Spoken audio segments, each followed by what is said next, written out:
Alright, welcome back for episode 15 of this Let's Play as the Italians. So, basically at the end of this turn, and I saw that I had some spies to move out, and also that we have this cardinal. So, I'm going to do a quick check and see if any of my provinces need him particularly. Looks like the Golden Horde has not been converting provinces really, so looks like probably the best place to keep him is Anatolia. And let's see. This must boost the faith of Catholics. So, hmm. Doesn't seem like he does anything particularly special. Let me take a quick look in this and see. So maybe it's zeal, maybe it's just conversion, but in a stronger way than the bishop. And I still don't fully understand if someone sees this and is hearing me question this. I still don't understand how zeal works. Like if you have a higher or a lower zeal, what does that do necessarily? Does it influence public order in any way? Does it influence what happens when a crusade or a jihad is created? How does that work? I would imagine it has something to do with that, but how that is functionalized, I don't know. Okay, so spies. I don't want to just waste these guys, but I feel like I should get them out and poking around for the leader of the Golden Horde. So we'll go up in the north there, see if he might be up in one of those territories, and we'll keep on recruiting in Constantinople. Construction is mostly halted at this point, outside of infrastructure type stuff.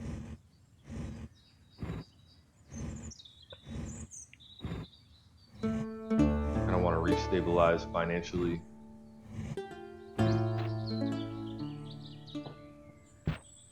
Okay, so they backed out of there. We got a plague coming through. General passed on. Spy got caught.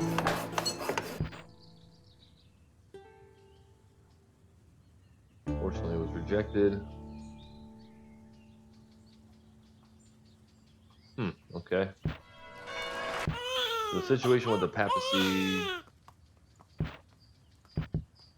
is not as simple as I was hoping, but that's all right. Pull that guy out for now. What's this guy doing? This guy has high valor. I wonder how he got this experience. Maybe it was from securing a ceasefire or something like that. Okay, so this guy ended in Livonia, and man, this place is fortified. Let's see what's going on in Lithuania. Okay, so Carpathia, we took this, and it's going to take 2 turns to get handed over. So, man, I wish I could see how much territory these guys had.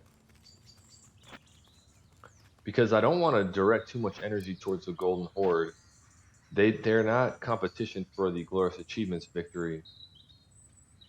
And so ideally I could redirect my energy towards the Germans, the Spanish, maybe the Sicilians.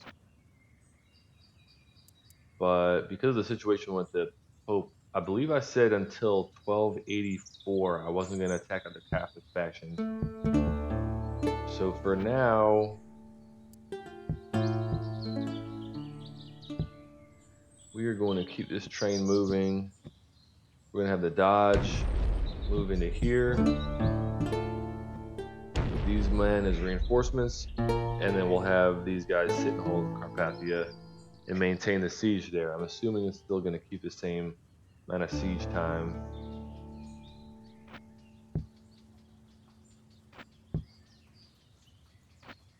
Probably going to want to get a bishop over there. So let's send this guy. And then everywhere else, we're just holding the border. Okay.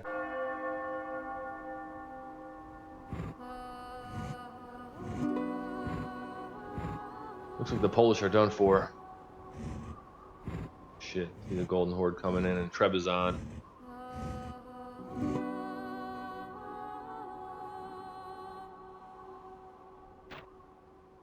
Okay. Solid victory for the Dodge.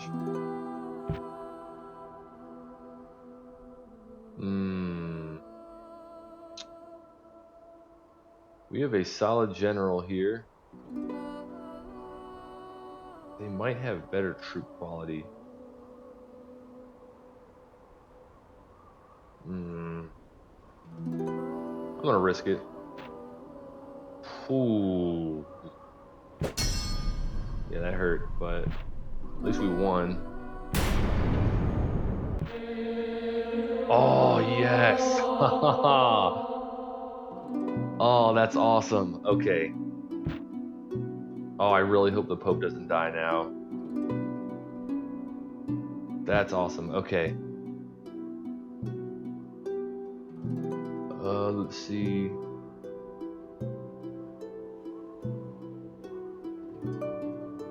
The Golden Horde are mobilizing.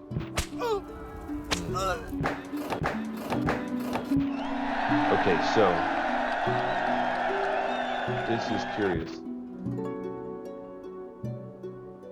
A reduction in forces along our border would provide this. Okay, let's try this again.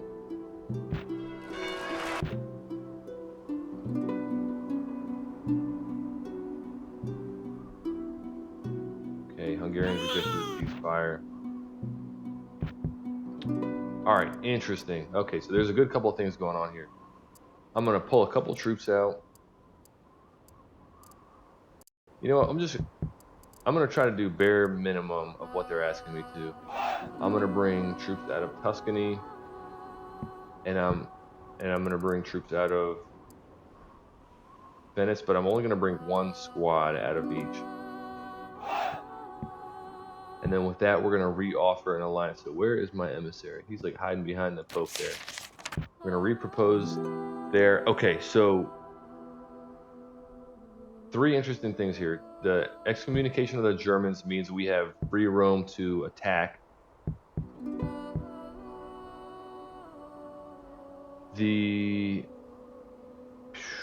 What else was I thinking of? The Golden Horde event, I'm assuming that means that a whole new stack worth of these Horde troops, or like a whole new group of stacks, is going to get spawned. I'm assuming that's what that means. And what that also means is that Trebizond and all this area is going to be under threat. So, man, I just took Wallachia, and Carpathia is about to be ours. I almost wish I hadn't done that. But what I'm going to do is leave someone...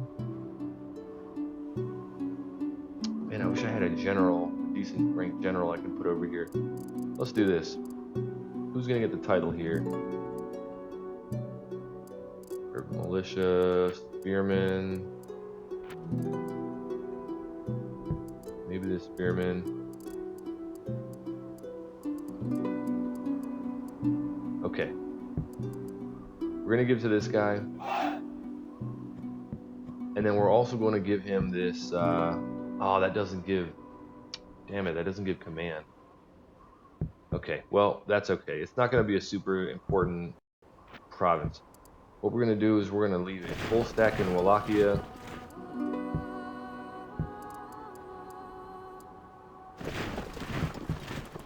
Archers. That's going to be the holding force there. We're going to bring our Dodge back. Pile in and leave a full stack here. Okay. And we're going to bring these guys back. Wallachia, we're going to get that set up.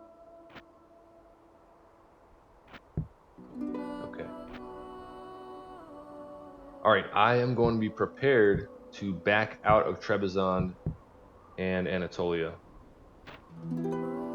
It may be necessary depending on what the...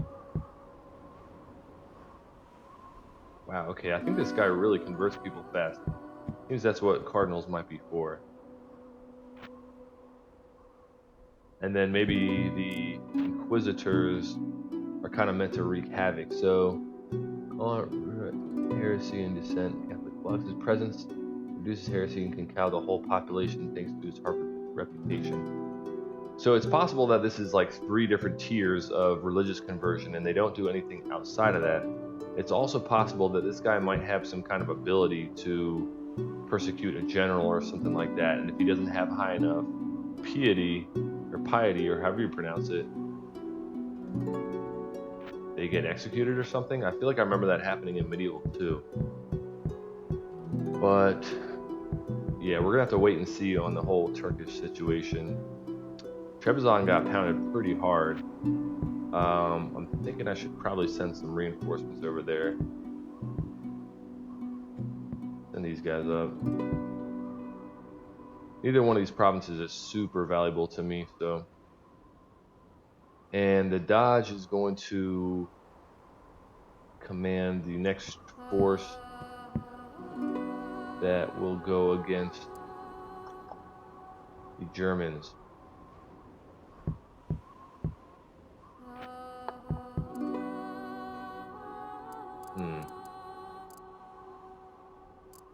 Well, I guess I want to leave this general somewhere. Got 3 stars, so maybe we get him headed over towards... So we'll leave him here for now. Grab these guys and send them up towards Hungary to meet with the Doge. And then I'm going to do some more recruitment.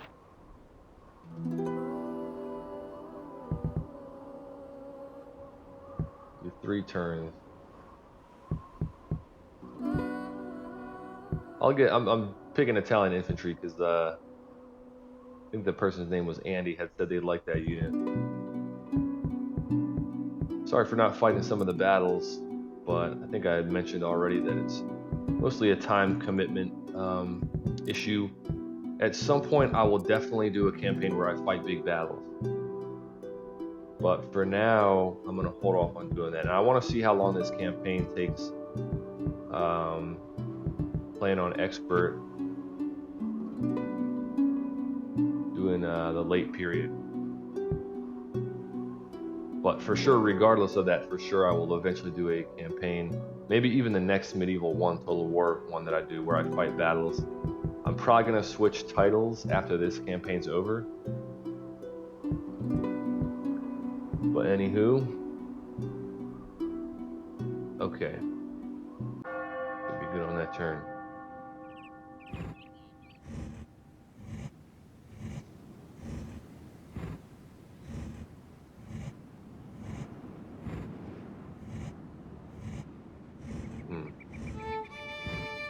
Still no sight of another horde arriving.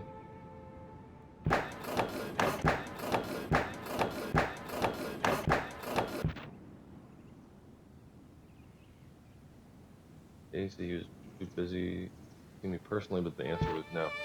Alright, so what I'm going to do, it looks like the political or the diplomatic situation with the papacy is not pursuable for now. So what I'll do is I'll send an emissary over to re-offer a ceasefire with the Hungarians, because this guy has 3 valor, so it should increase the chance of them accepting that. In the meantime, got some construction finished here. Got a university here.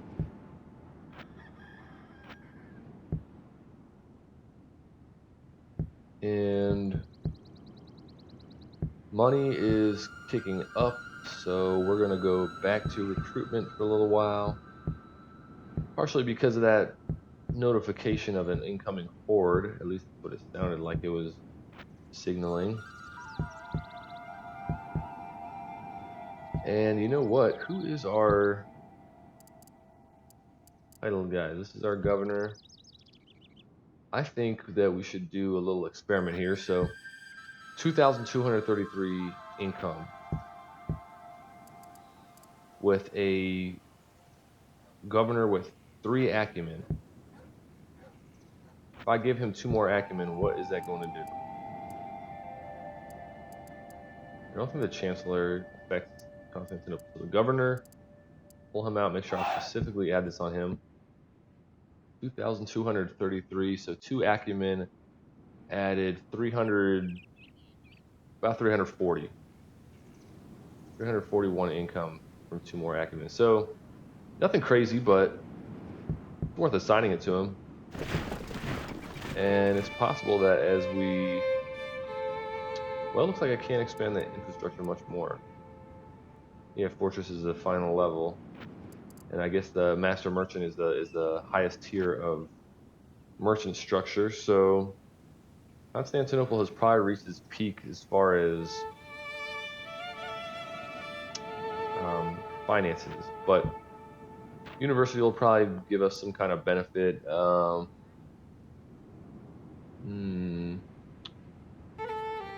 Gather with sufficient lands to bring it income gain. Okay. Alright, interesting. Man, I wish they had more fleshed out, what do you call it, tooltips and stuff like that to really give you some insight into what everything does. In the meantime, let's get this urban militia set as the voivode, Carpathia, and let's get some construction moving here. So, go with this, that, and that. And I forgot about my spy. Let's keep him browsing around, seeing if we can find the, call it, the Khan.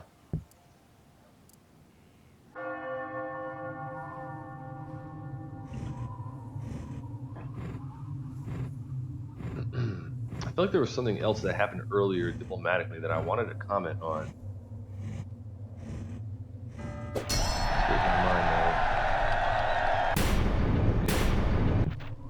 Couple kings passed away, Inquisition. It just seems like there's non-stop Inquisition in Rome.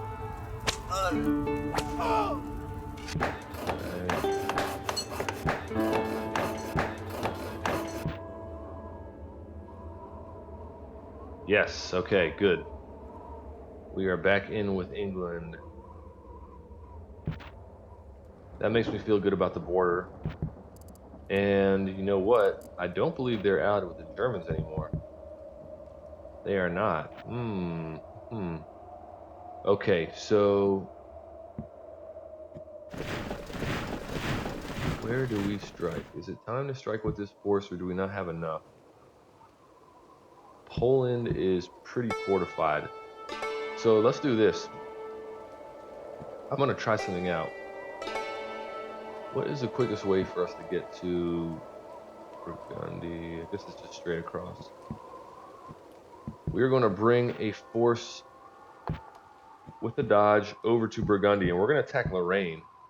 And what I want to see is, will the English join the combat with me? Part of me wants to just hit Switzerland, but I want to test this out and see if the AI will work with me now that we're allied.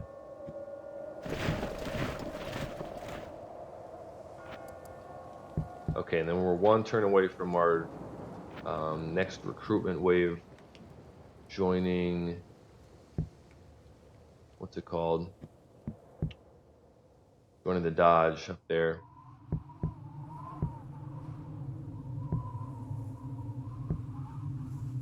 Alright.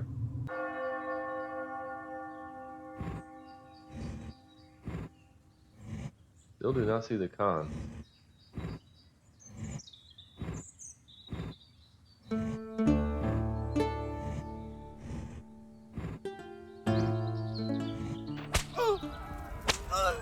Okay.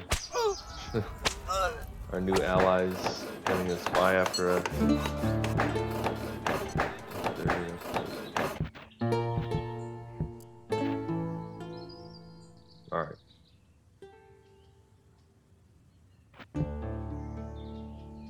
Okay, so one thing I want to do in case I end up...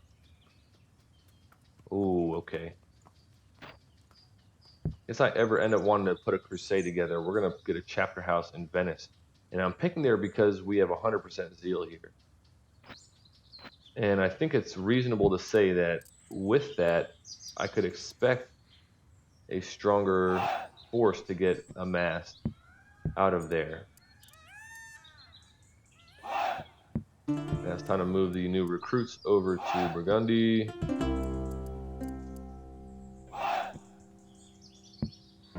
Where else do we get them from? Here. And here. Keep our dodge moving across. Still no horde arriving. I wish I had read that message more intently and noticed whether or not it said a time frame on when to expect that, but a little bit of touching up on the infrastructure. Okay, so I got some boats I need to send out. Get these guys moving this way. We're gonna expand across. So we'll hook up with Malta. Gotta get trade into there, and then we'll get this extra boat to kind of do a Congo line down to the northern African coast. That will also, for when we get to the point of wanting to attack them, if it gets to there, it'll also give us access to Spanish territory, who we are competing with for the, what do you call it, the Glorious Achievements victory. So always good to do some forward planning if you can afford to do so. I believe I'm up on time. Yep, I am. So we're going to stop here. So yeah, really the main stuff that happened here was the excommunication of the Germans, which is going to allow us to attack them once again and hopefully finish them off before they get reconciled with the papacy. And we are re-allied with the English, which might help us fighting against the Germans, who knows. And there might be another horde on the way to attack the Turks, which would be super unfortunate for them since they just got back on the map probably a couple turns ago. But we're just building up a cushion of troops over here, and we'll see what happens with that. And then I'm hoping that I can remember this guy, this Inquisitor, getting brought into Constantinople, so I can give him a test and send him out somewhere and see if I can maybe wreak some havoc. So if he works the way I think he does. So anyways, that will be the end of this episode. Thanks for watching, and I will see you on the next one.